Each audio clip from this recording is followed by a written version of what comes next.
I always imagined my wedding day would be the happiest of my life. And in many ways it was. The weather was perfect. Sunlight glinting off the stained glass windows of the old chapel, gentle breeze fluttering the hem of my dress, and every person I loved smiling back at me as I walked down the aisle. But there was one seat, third row aisle side, that sat hauntingly empty. The seat I left empty on purpose. The one meant for Ethan's mother. I woke up feeling calm, which should have been my first sign that something was off. Every bride I knew had warned me about the chaos, the nerves, the inevitable zipper mishaps and flower mix-ups. But as I lay there in my hotel suite, wrapped in the silky sheets, I felt at peace. My maid of honor, Casey, knocked gently and peeked in. "Still asleep?" she whispered. "No," I said, sitting up slowly. "Just savoring this." Casey raised an eyebrow. "Savoring? Girl, you've got 20 minutes before the glam squad gets here. No time for poetic moods." But even as she teased me, she could tell something was different.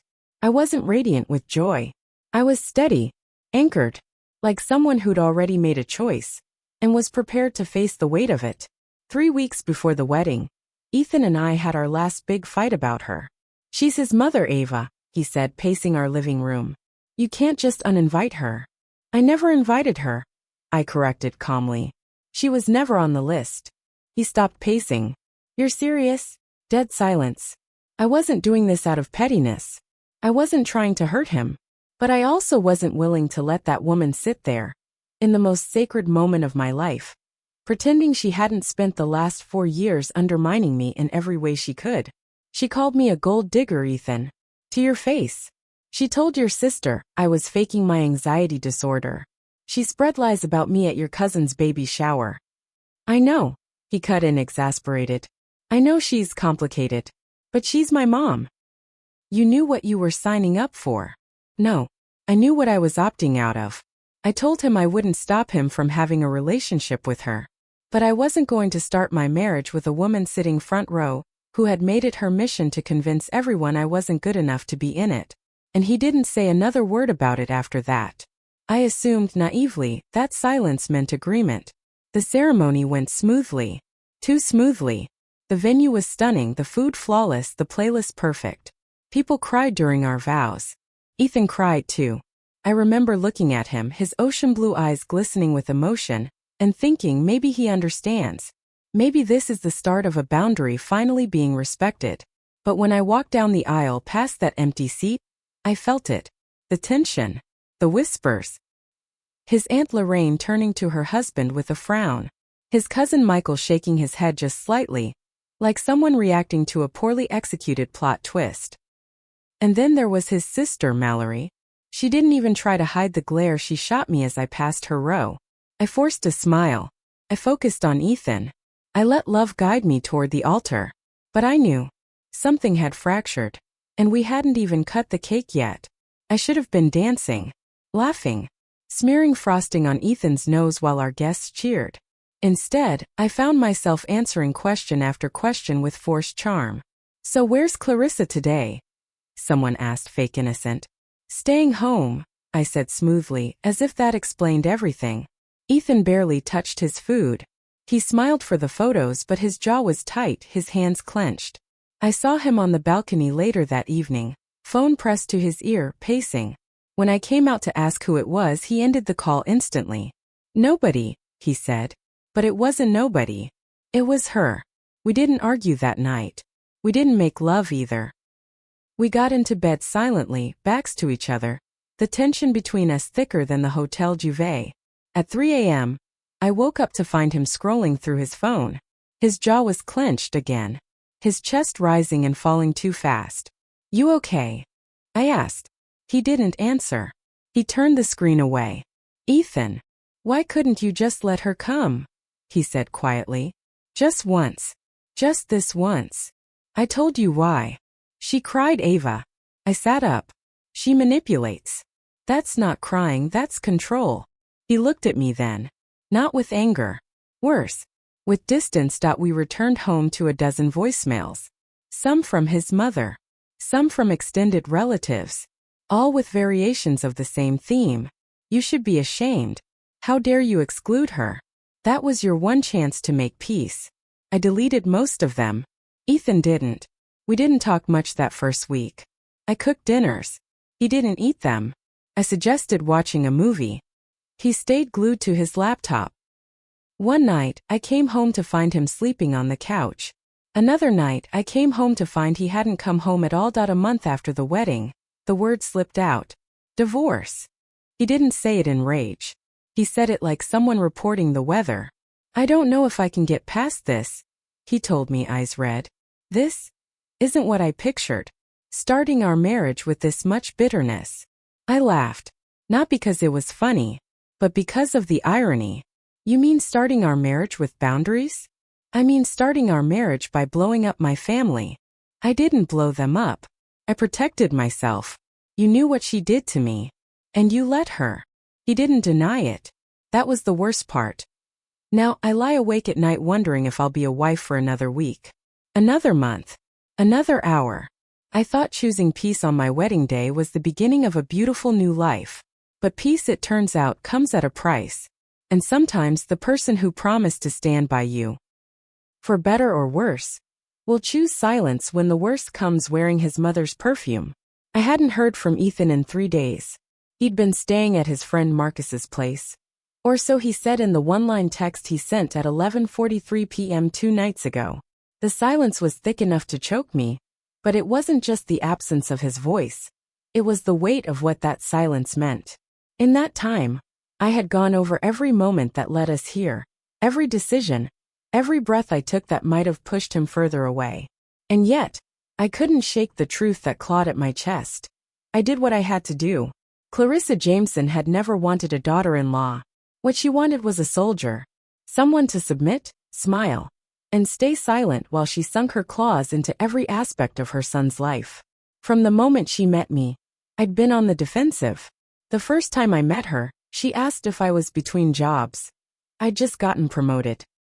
The second time, she offered me coupons to a spa that specialized in weight management. Though I was healthy and confident in my skin, every interaction with her had been coated in saccharine condescension, laced with passive-aggressive remarks that Ethan brushed off as just how she is. And now, after everything I'd endured, the woman I had deliberately not invited to my wedding, out of self-protection, not cruelty, was the reason my husband was slipping away from me. I could no longer pretend this wasn't a crisis. That night, I put on jeans and a sweater, pulled my hair into a low ponytail, and drove straight to Clarissa's house. Ethan wasn't answering me, and if I was going to fight for this marriage, I needed to look the dragon in the eye. Her home was exactly as I remembered, immaculate, sterile, and cold. The porch light cast long shadows across the steps as I climbed them. I rang the bell once. No answer. I rang it again, firmer. The door opened with the soft click of precision, and there she was. Clarissa looked me up and down like I was a stray cat she wasn't sure she wanted to let inside. "Ava," she said coolly, "I assume you're not here to apologize, so let's not pretend this is a social call." I didn't smile. "Where's Ethan?" Her lips curled into something between amusement and victory. "He was here. We had a long emotional conversation. I'd rather not get into it, but let's just say he finally understands the consequences of aligning himself with someone so divisive." I swallowed the lump in my throat. "You mean someone who refused to play your game? I mean someone who drove a wedge into my family. You made a spectacle of yourself, Ava. The entire family is still talking about how you left his own mother off the guest list. Do you realize how humiliating that was for him? For all of us." "Humiliating?" I echoed, my voice rising before I could stop it.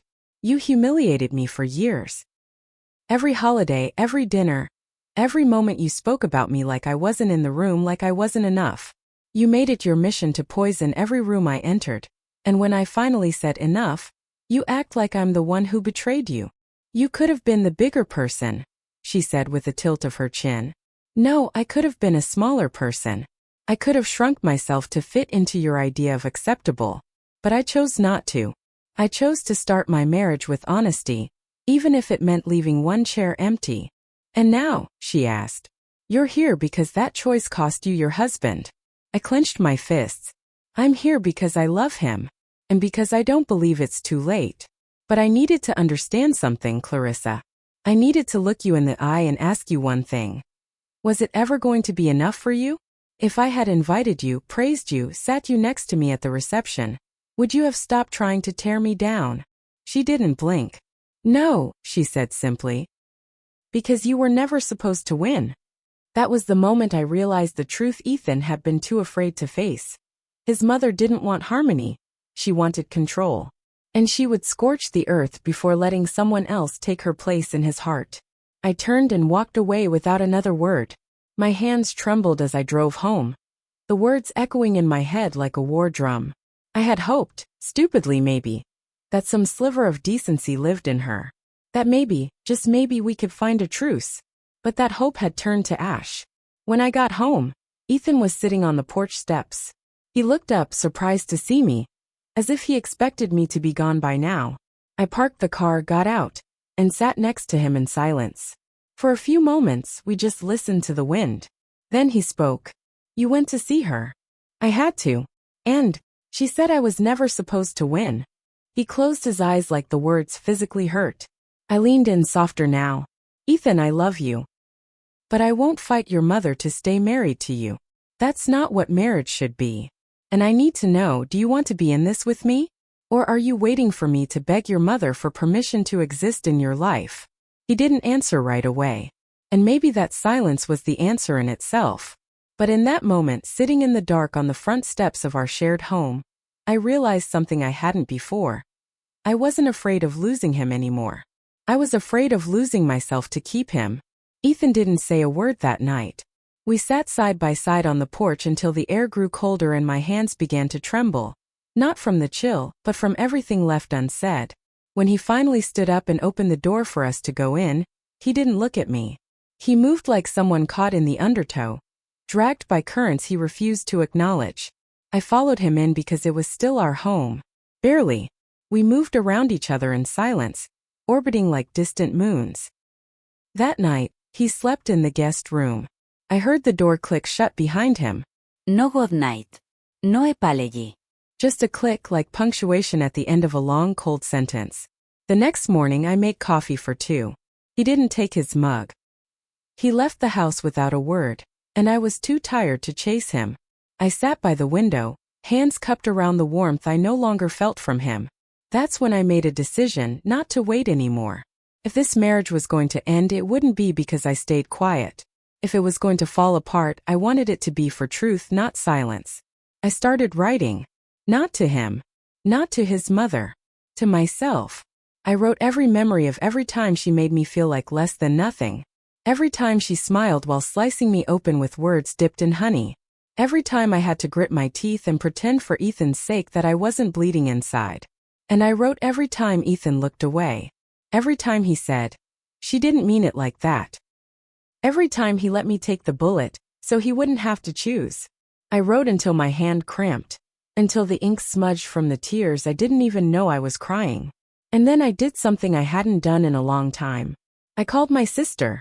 "He's going to leave me," I said without even saying hello. Because I didn't invite his mother. There was a long pause. "No," she replied. "He's going to leave you because he never chose you." Not really. Her words hit harder than I expected. Because they were true. Ethan loved me. But loving someone and choosing them every day are not the same thing. And I realized I had been clinging to the idea of us. The illusion that love was enough to survive anything. It wasn't. Love needs protection, loyalty, boundaries. Without those things, love becomes a slow bleed. That night, Ethan came home later than usual. His tie was loosened, his eyes shadowed with fatigue, or maybe guilt. I didn't know anymore. He stood in the kitchen doorway like he wasn't sure if he still belonged there. "We need to talk," I said before he could speak. He nodded. We sat at the dining table, the same place where we used to laugh over late dinners, where he once held my hand and promised to be my safe place. Now that promise lay in ruins between us. "I'm not going to apologize for protecting myself," I began. "I won't apologize for not inviting a woman who's done everything in her power to humiliate and diminish me." Ethan said nothing. Just listened. I kept going. "But I will apologize for thinking we could move forward without talking about it. I thought if I stayed silent, if I just handled it, you'd see it as strength. but all you saw was division. His throat moved as he swallowed. I felt like I had to choose, he finally said, between you and her. I leaned forward. You did. That's what marriage is. It's not a popularity contest. It's choosing each other. Every day. Especially when it's hard. She's my mom, he whispered. I know, I said gently. But I'm your wife. Or I was. And the fact that you're still weighing that in your head, that you're even considering throwing this away over her feelings, tells me everything I need to know. He looked up, eyes wet. You don't understand. She raised me.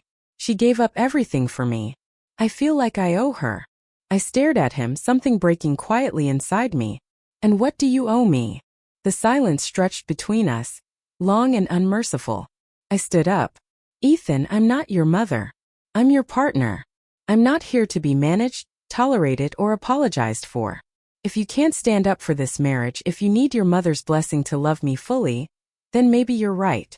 Maybe this won't work.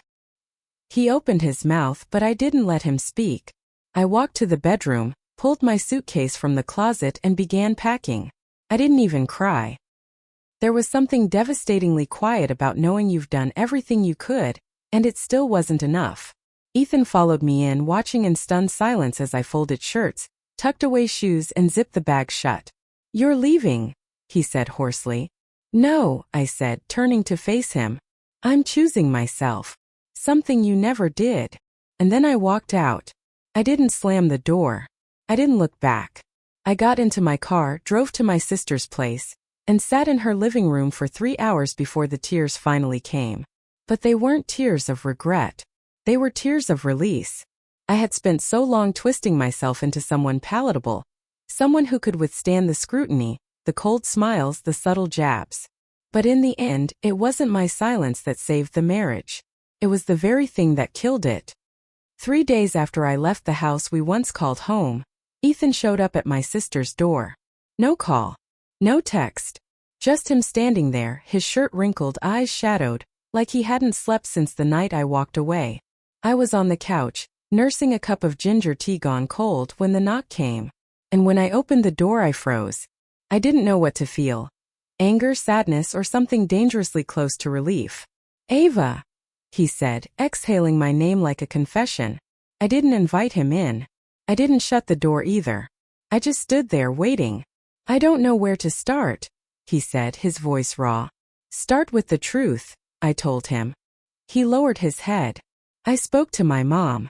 For real this time. I told her she crossed the line. That I don't agree with how she's treated you. I didn't react. I needed more than that. She cried, he said. She told me you've torn the family apart. And what did you say? I asked. My voice was steady, but my heart thudded like a warning drum. I told her she didn't need anyone's help. She's been doing that on her own for years. For a split second, I wanted to believe him. Wanted to believe this was the change I had waited for. But something held me back. I stepped outside, facing him in the soft glow of the setting sun. Why are you here, Ethan? To tell you that if you want me, I'll cut her off. I'll walk away from her. My breath caught. Not because I was touched, but because I was terrified. Is that what you think I want?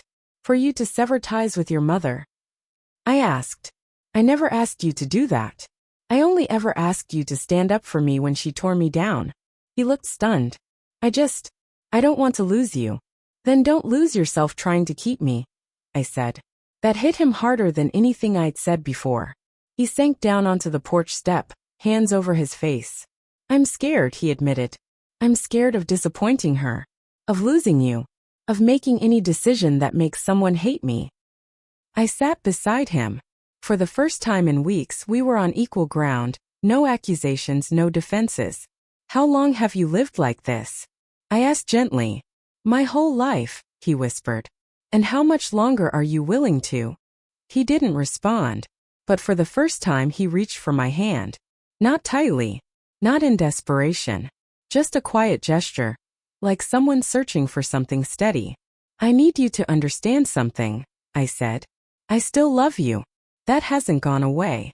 But love isn't enough when the person I love won't protect the space we share. I can't be the only one guarding this marriage. He nodded slowly. I'm going to therapy, he said.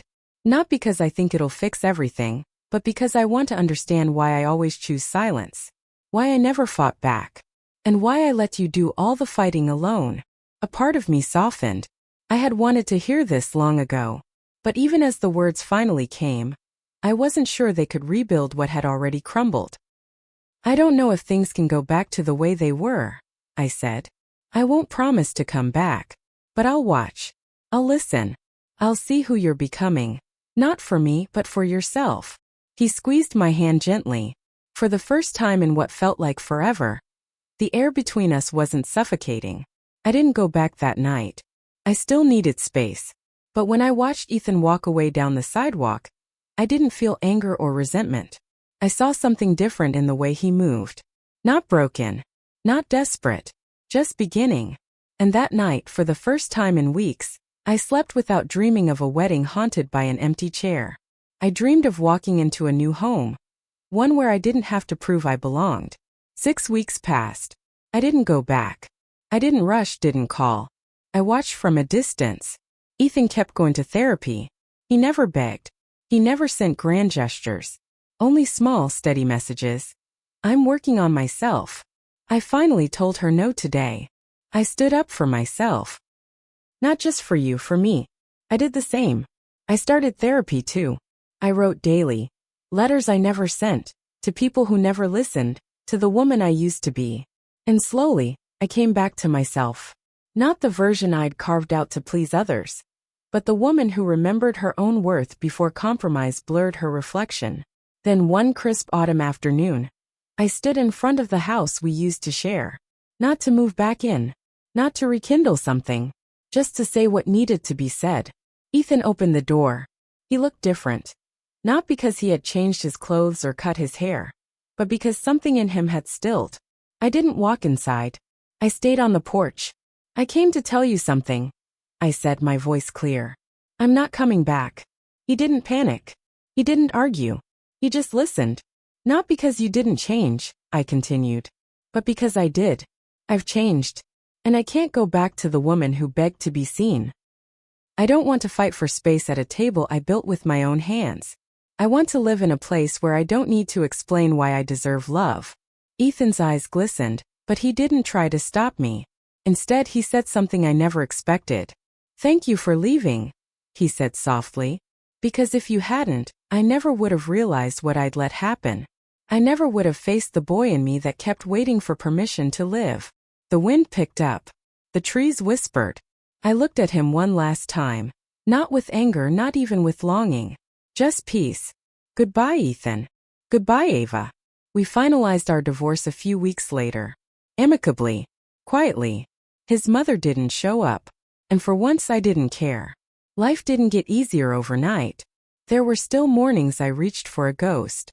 Still nights where I missed the idea of us. But I never once regretted walking away. Because in leaving, I found something I never had before myself. I didn't leave love. I left a version of love that asked me to shrink. And now I stand tall. No empty chairs. No apologies. Just Ava. And that's more than enough.